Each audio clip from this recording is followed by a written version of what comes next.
What if I told you that being an entrepreneur had nothing to do with making good decisions? As a matter of fact, the better you think you are as a decision maker, I think makes you a worse entrepreneur. Here's why. You should not be making decisions. You should be empowering the people around you to make decisions. The entrepreneurs that are obsessed with making the decisions themselves are micromanagers. And micromanagers will always murder organizations, especially as organizations grow. Here's the issue, is early stage, small startups are rewarded for micromanagement. When you're brand new, you really do need to have all your fingers and all the pies. You have to watch everything because this is a little baby in the incubation stage and there's nothing that won't kill it. Your business is constantly under threat and the odds are it's not going to survive. What did you do? You grabbed onto every lever, every button, every pulley, every knob, and you decided these are my responsibility and I'm gonna make all these decisions myself. And that was the right call at the time because the thing probably wasn't going to survive. But then as it really began to manifest into something that could be successful, you have to let go. And you have to start letting go wholesale. Because very often what I see entrepreneurs do is they think they let go, they put somebody else in the chair that they're in, and then they sit right behind them looking over their shoulder and they start to dictate terms. And this does something that most people don't realize. If you're an employee and you're being micromanaged, even if you don't know you're doing it, you completely check out. You abdicate responsibility. There's a phrase that I learned recently on a podcast. It's authorship creates ownership. So try this with the next person that you hire. Give them a project. Hey, we need to build a new website. I need you to come up with the sitemap, content, wireframes, mockups, and scope of work that we're going to send off to a developer. And if you sit over their shoulder and they come back to you and say, here's what I think the sitemap's going to be. And then you say, oh, nope, you got to change this, move this, modify that, change the square to a circle and red needs to be blue. Instantly their hands go off the wheel. And now this just became your project. And everything subsequent to this exercise is going to require your review and your approval. And then you're going to go lament your life and you're going to go home and tell your spouse, like, oh gosh, it's so hard to find good help. And people don't want to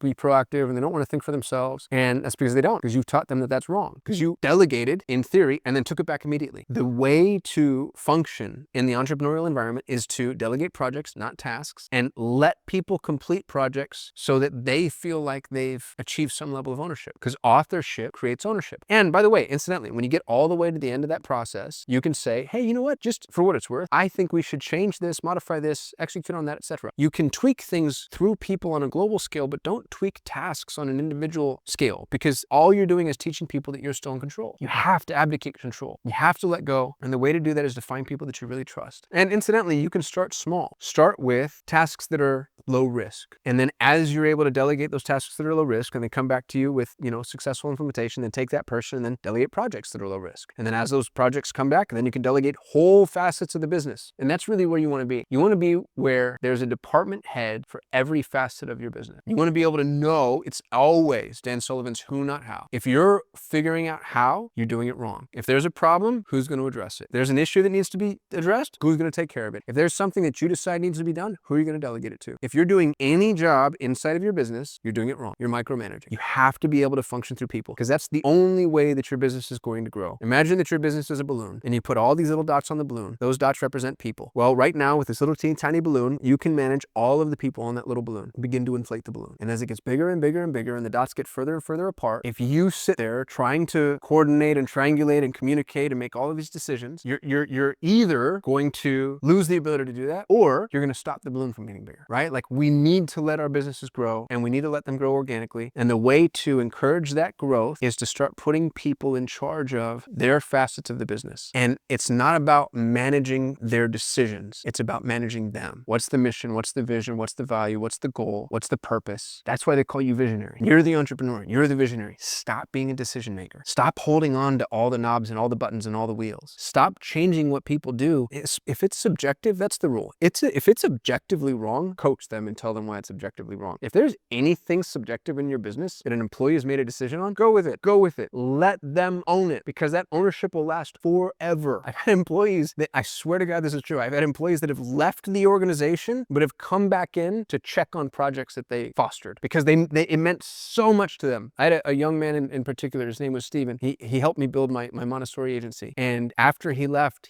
he would call me and he would just check in on, hey, how's it going? Are we keeping up with the nomenclature? He was so so invested, and it's because I just let him take it and run with it. And he did way better than I ever would have. But he did it in a different way, using different tools and different methodologies and different approaches, way different decisions. And if I'd sat there tweaking that in the very beginning, he never would have done that. He couldn't have. How could he have taken ownership? It wouldn't have been accessible to him, and he wouldn't realize it. It's not unlikely that you're watching this video and you already have a dozen or more employees and you've already worked yourself into this bad habit of micromanaging everything. My advice to you, rip off the Band-Aid. Call an all-hands meeting. Let your employees know, I'm so sorry. I have been doing this all wrong. I want y'all to drive. I want each of you to feel like you are captain of your own ship. And that's the way to think of it, by the way, because when you're micromanaging, you're looking at your organization as though it's one vehicle and you're controlling that vehicle yourself. Here's the truth. It's a fleet, right? You have an entire fleet, and there's no way for one person to captain every single vessel in a fleet. It's impossible. Why? They'll all turn the right. Like, there's only one thing you can look at a single time. There's only one decision you can make at a time. So go, you be the admiral and find your captains of the fleet and tell your team, I'm letting go. And by the way, there are going to be some growing pains, and things are going to fall, and things are going to break, and things are going to drop. And you know what? That's okay. That's the price I pay for micromanaging. But today's the end, and this needs to be true. And starting tomorrow, I need y'all to drive. And guess what? They're not going to believe you. And they're going to come back to you tomorrow and say, what do you think? What do we do? Do I dot the I? Do I cross the T? Do I make the call? And then your